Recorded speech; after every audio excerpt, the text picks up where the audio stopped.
Welcome back to my channel. ఈ రోజు నారాయణ అన్వేషణ అనే కథ వినండి.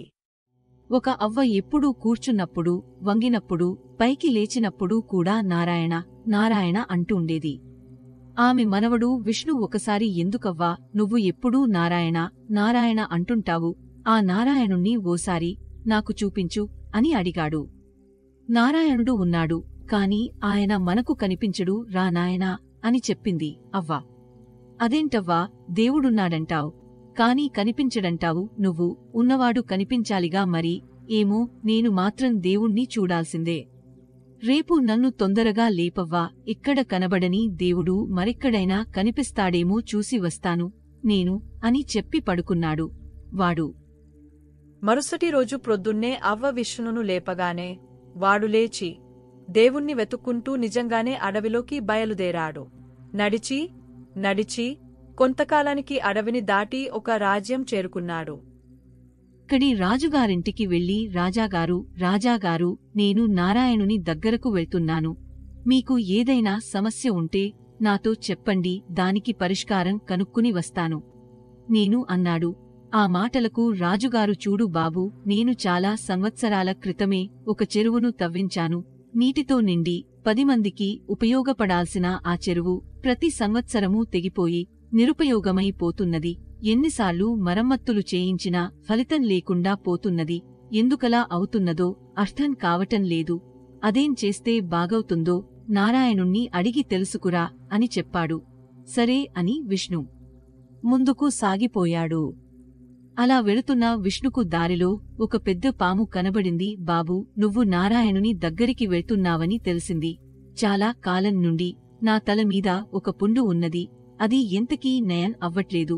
అది బాగవ్వాలంటే ఏం చేయాలో కాస్త కనుక్కుని రావా అని అడిగింది. ఓ సరేలే, దానిదేముంది, తప్పకుండా కనుక్కుని వస్తాను అని ముందుకు సాగాడు విష్ణు. అలా చాలా దూరం నడిచిన తరువాత విశ్రాంతి తీసుకుందామనుకుని విష్ణు ఒక చెట్టు కింద ఆగాడు. అది ఒక మామిడి చెట్టు. ఆ చెట్టు నిండా నోరూరించే మామిడి పళ్ళు. ఒక్క పండు తిందాం అనుకుని విష్ణు ఒక పండుని కోసి రుచి చూశాడు.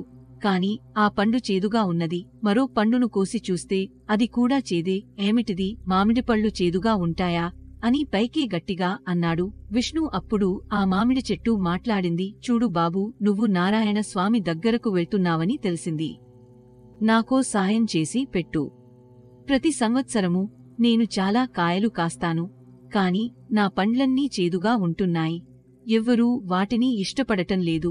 ఏం చేస్తే నా బాధ తీరుతుందో ఆ స్వామిని కాస్త అడిగిరా బాబూ అన్నదది. సరే అని విష్ణు ముందుకు సాగాడు. ఇంకొంత ముందుకు పోయాక అతనికి విరగబూసిన మల్లె చెట్టు ఒకటి కనిపించింది. ఎంత అందంగా ఉన్నది ఈ మల్లె చెట్టు అని దాని దగ్గరకు వెళ్లాడు విష్ణు. అంతలో ఆ మల్లె చెట్టు అన్నది, బాబూ, నేను ఇన్ని పూలు పూస్తాను కదా, ఎవ్వరూ నా పూల కోసం రావటమే లేదు. ఈ ఒంటరితనాన్ని భరించలేకపోతున్నాను. నువ్వు నారాయణుని దగ్గరకు వెళ్తున్నా వల్లే ఉంది. ఏం చేస్తే నా ఈ బాధ దూరమవుతుందో కాస్త ఆ నారాయణుణ్ణి అడిగి కనుక్కుని రావా అని విష్ణు అందుకు ఒప్పుకుని ముందుకు నడిచాడు. ఆ తరువాత అతను నారాయణ నారాయణ అనుకుంటూ ముందుకు సాగాడు.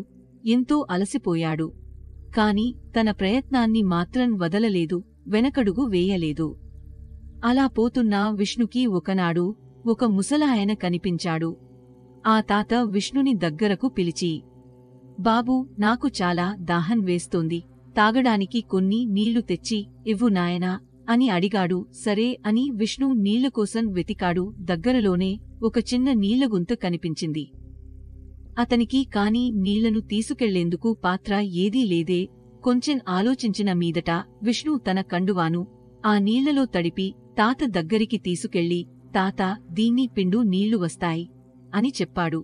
విష్ణు తెలివితేటలను మెచ్చుకున్న తాత, మనవడా, నువ్వెవరు, ఎక్కడికెళ్తున్నావు అని అడిగాడు. నారాయణుణ్ణి చూసేందుకు అన్నాడు విష్ణు. నారాయణుణ్ణి చూడాలని ఎందుకు అనుకుంటున్నావు అని అడిగాడు తాత. మా అవ్వ ఎప్పుడూ నారాయణ నారాయణ అంటూ ఉంటుంది, కాని ఆమెకు ఎన్నడూ ఆ నారాయణుడు కనిపించలేదు. నేనైనా ఆవిడ కోరిక తీరుద్దామనుకున్నాను, ఆ నారాయణుడి కోసం వెతుక్కుంటూ పోతున్నాను అని చెప్పాడు. విష్ణు ఆపైన తను దారిలో కలిసిన వాళ్లందరి సమస్యల గురించి కూడా చెప్పాడు. తాత అన్నాడు, నారాయణుని గురించైతే నేనేమీ చెప్పలేను, కాని మిగిలిన వాళ్ల సమస్యల్ని మాత్రం తీర్చగలను. గత జన్మలో ఆ మల్లె చెట్టు ఒక అమ్మాయిగా పుట్టింది.